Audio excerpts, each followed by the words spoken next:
Somatoform disorders can be defined as disorders of the psychiatric origin in which there are physical symptoms observed in such people. But when you go about and investigate these individuals, the laboratory findings are going to be nullifying the diagnosis which is made on the clinical basis. So this is basically how do you go about and define these somatoform disorders.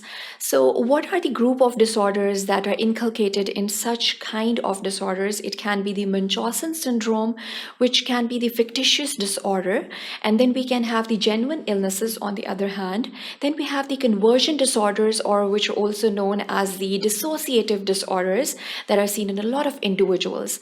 So on the other hand, we have the hypochondriacal disorders. So what happens in the hypochondriacal disorders is that there is an unwanted or intense fear as if the person is suffering from some sort of a serious or a physical symptom. Again, the person is going to manifest these physical symptoms in himself or herself. He or she is going to clinically present in that state, on which basis you can diagnose the person to be suffering from some sort of an illness. But when you carry out the investigations in such a person, there is not going to be any positive finding in that particular person that we're going to be investigating on. So over here, we're going to discuss if we have a patient at our hand, he's suffering from some sort of a pain or some other sort of a disability, and he's basically giving you all those signs and symptoms of some physical illness. Laboratory investigations have been carried out, they're nullified. So you're going to categorize such a patient as suffering from some sort of a somatoform disorders. What is the differential diagnosis in that particular patient that we're going to discuss over here in this very second section. Over here, the treatment is going to be discussed for the somatoform disorders. Obviously, it depends upon the diagnosis. If it's Munchausen syndrome or if it is a factitious disorder, the treatment is going to be modified accordingly. If it is a conversion disorder, the treatment again is going to be modified according to the traumatic disorder. If it is a post-traumatic stress disorder, again the treatment is going to be modified as if it is it can be treated by the counseling sessions, it can be treated by the cognitive behavioral therapies, or sometimes these therapies are coupled with the medications to get a better result or to get a better outcome in such patients. Then the differential is again very important, and it depends upon the clinical presentation of that person. We're going to diagnose what kind of a disorder he or she is suffering from. So these are the differential diagnoses that you have to keep in mind when you have a patient of somatoform disorders.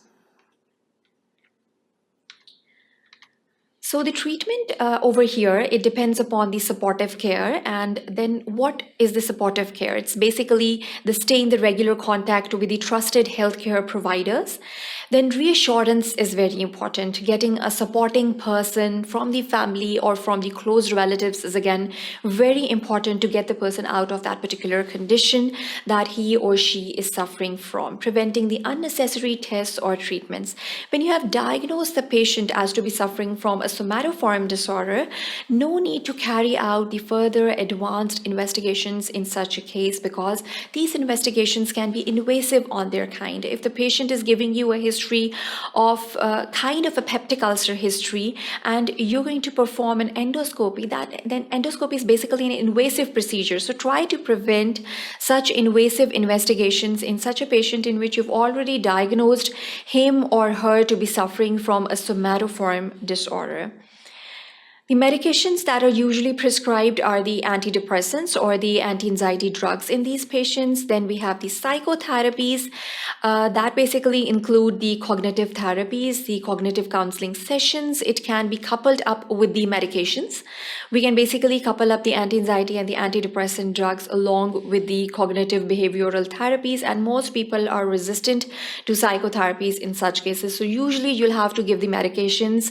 It can be the placebo drugs that can be given to the patients just to allay the anxiety in these patients. You can give these placebo medications to overcome that anxiety and that depression in such a care. Sometimes there is a combination of all of these treatments. It can be the supportive care, the medications, and the psychotherapies carried along in a single patient just to get a better outcome in that particular patient.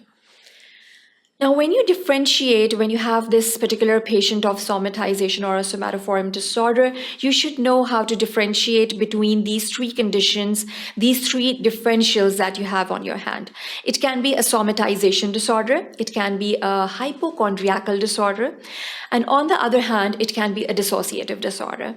So the most common presentation in the somatization disorder are the physical symptoms that the patient is going to have.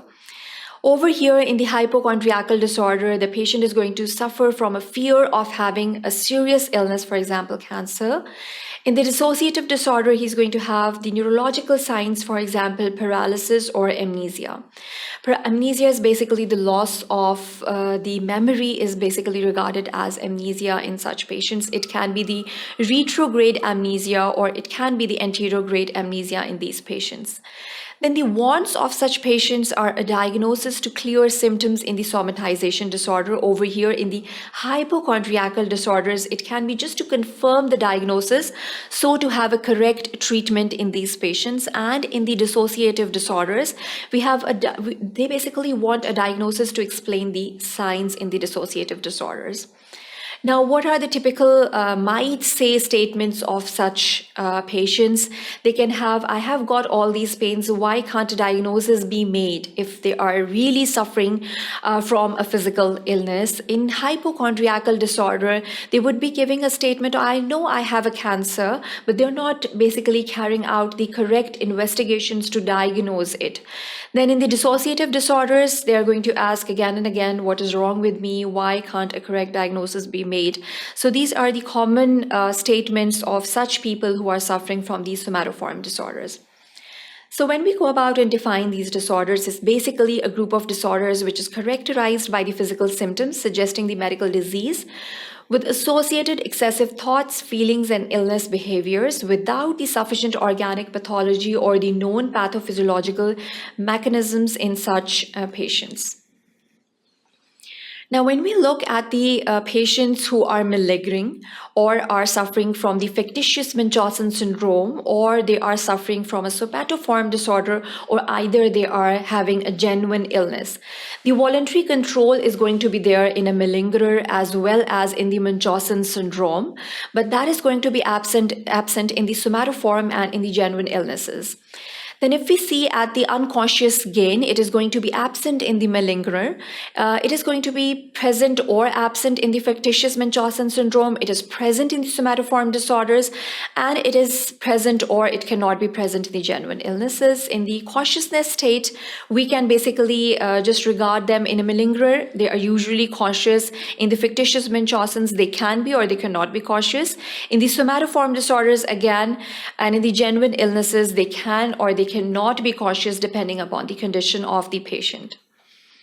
So over here in this section, we basically focused on the differential diagnosis of the somatoform disorders and how do we go about and differentiate between the different categories of the somatoform disorders. So that is the end of the section. Thank you for watching sqadia.com.